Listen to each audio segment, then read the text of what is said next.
What's up, guys? Welcome back to my channel. Thanks so much for joining us today.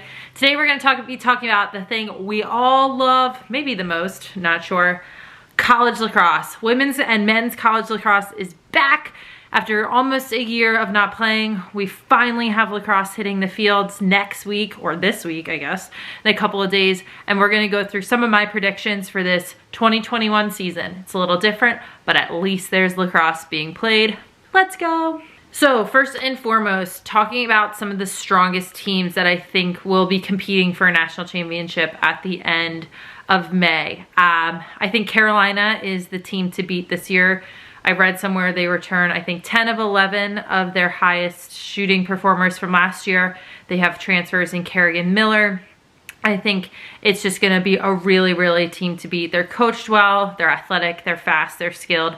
Definitely the ones who should be ranked #1 going into the season and are across all three polls. I think other contenders this year, Notre Dame, Northwestern, Syracuse. They're probably Stony Brook. I'd say the top 5 is pretty accurate in terms of going into the season who performed really well last year, kept a core group, and added some really talented newcomers this year. In an unusual position, I think Maryland is a little bit lower on the ranks than they have been in years prior. They could be a dark horse. They had a very freshman-heavy class last year, brought in a great class this year, have had time to kind of practice and get familiar with each other this fall. I think they're someone that perhaps the rest of college lacrosse doesn't know how they're going to be, and as a Terp fan, I'm hoping that the months of work they've put in will have them be really successful this spring and perhaps surprise a few people that are considering other options. Other than that, Loyola, I forgot to mention, they are coached by the GOAT and Jen Adams, Dana Joby, Hager. They have an incredibly talented group, really tough group of girls. A tough schedule as well, and I think those are the names that will be in the mix come the middle of May for that NCAA selection show.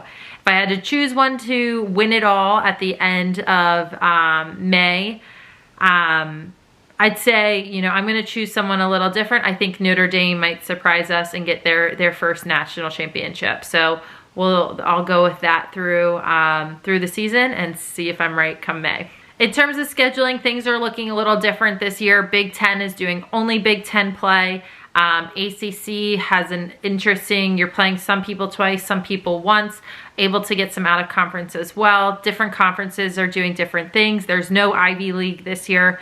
So it's very much an interesting year of lacrosse. But the good news is that, Zena.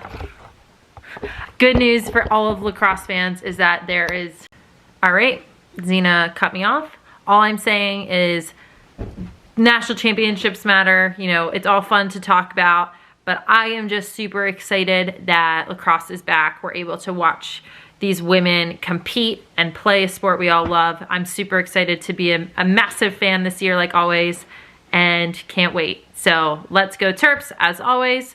Good luck to all the teams that you guys root for. Comment below who you think is going to be player of the year, who you think is going to win the national championship. And let's enjoy this season. However crazy it is, let's just be grateful it's here.